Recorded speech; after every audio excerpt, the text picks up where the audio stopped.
Alrighty, I'm back to try to help you make something here. We are going to put some images in here. I'm going to place, gotta go find my folder for notepads and see what I want to do. So let's say we're going to start with east. This is what I do.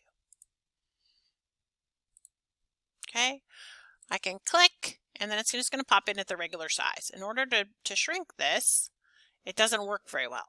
Okay, so instead, what I want to do is I want to click and drag. Okay, that's going to make it the right size, because otherwise what happens is it's got this weird little box around it that you have to make sure you click that and the thing inside, and that's just sort of a pain in the butt to manage. Okay, it sort of makes its own mask, I guess, around it, and I don't like having to try to mess with that. It's just kind of a pain in the butt, so it's easier just to click and drag. There is somewhere a way to do that. It's terrible to deal with.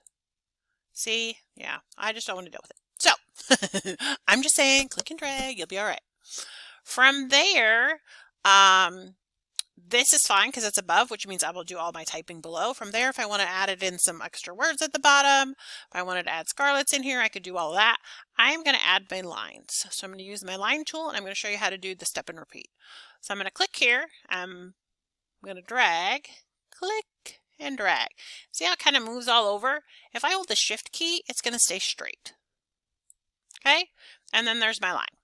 Over here, I can change my stroke to different amounts. So I'm going to leave this one at 1 just to show you how wide that is, because it's really pretty wide. That way when it prints, like this one will be in my classroom, I'll have it hanging up, and I'm going to be able to show you what a 1-point line looks like, and then you can decide, and I'll do a different one that'll have a 0.25. All right, so from here, I'm going to go and I'm going to click. Click, right? So I have the click, and then I'm going to go to, I think it's object. I got to remember. Layout. Somewhere there's this, here it is. It's in edit. Edit, step and repeat. Okay, so I have my line selected, and I want to step and repeat it. I'm going to turn on my preview. And I start to click up, but do you see how they kind of go at a diagonal? That's weird, and I don't want that. So I want them to go at 0. See, now they're all in a nice little line, but they're really, really close together. So that's weird. So I'm going to not do that. And I'm going to bump this up. So this is a 1/4 inch.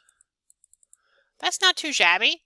I could go 0.3125, 375 is pretty wide, so that's kind of handy.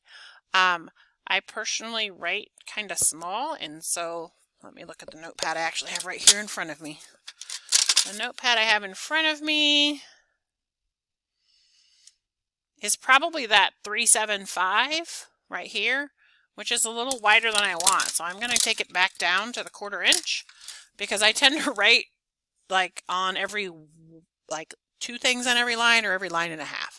So my personal preference is I'm going to take it down to the 0.25 so you can see what that looks like, and then you can decide if that's something you want to do. So I'm going to make a note of this, that on my demo I'm doing 1 point, and then I can write it on my sample.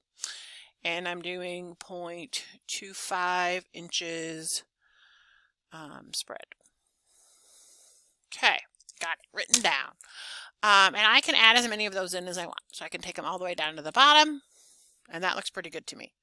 I'm going to press OK. I want them to touch the bottom of this, so I'm actually going to select that, and I'm going to arrow them down to my bottom margin. So then that's where those would be. So then my top one is a little bit wider, and I'm good with that. I think it looks good that way. Now, one of the other things you have to do besides the step and repeat is you also need to do the, you know what? I don't like essentials in anything. I'm going to do typography, just like I do in Illustrator. Oh yeah, that's way more stuff. Yeah. Sorry, I wasn't paying attention to that because I don't use this program very often.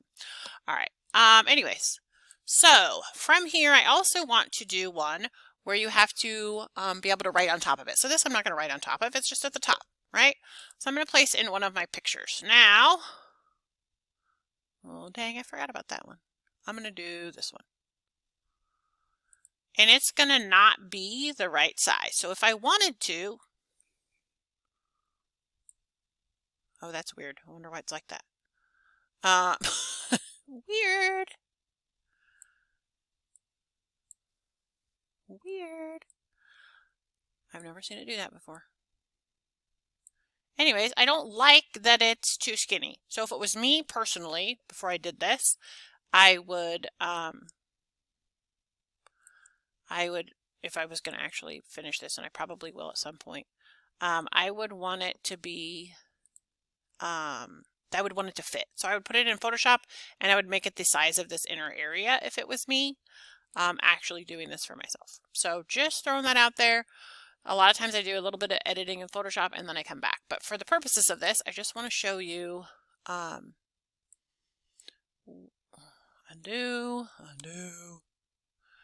I want to oh, redo. I did the wrong thing. Redo. Okay. Anyways, our opacity, I can't see because there's a different toolbar here. Our opacity. All right, I'm going to pause because I got to find it and this thing's in my way on the recorder page. Hold on. Alrighty, found it. There's this extra toolbar that pops up on my screen when I'm doing the recording, and it was blocking some of the things, so I didn't know what I was looking for. So anyways, I need to change the opacity on this. So I'm going to click it, this little thing, inside the little bar. I'm going to go about 20%. I think I can type in 22 if I want. Let me look. Yep. 20, press enter. And then what's going to happen there is it's going to make that so you can write on it. Okay, if I zoom in here, it's going to make it pale, but it's there. So I'll be able to write on that and it won't be a big deal. All right, hold on for just a second. Alrighty, sorry, there was a call coming in, of course. Control-0, that didn't work. Okay, well, how do I see my whole page again? Oh, I think my stuff's in the way. Control-0, there we go, it did work. All right. So anyways, that's how you do the opacity. Other than that, you're basically creating whatever you want to create. Another thing to note is the Alt does work on this. So if I Alt and drag, that will work. And one more thing to note is if you would like to, and you wouldn't do it to this, but if you had a different image you would like to flip, your flip horizontal is here. Your flip vertical is here. So if you get an image and then you're like, oh, well, I would like it to be in all four corners and you would like to flip flop it, that is a good way to get that done. So that's going to be it for this video. Happy creating. Bye.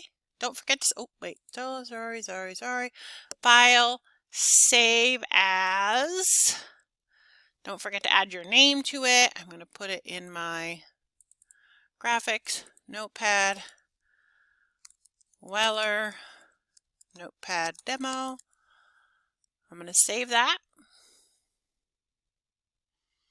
And then if it was done, I'm going to do File. This is how you do it to a PDF. You're going to do Adobe PDF Presets, High Quality Print. Same thing, same place. Press OK. This should be all right. Export. It's a little different than some of the other programs. All the Adobe programs are a little bit different, which is kind of annoying, but you know, it is what it is. Is it going? I think it's going. It's being slow. Anyways, okay, bye!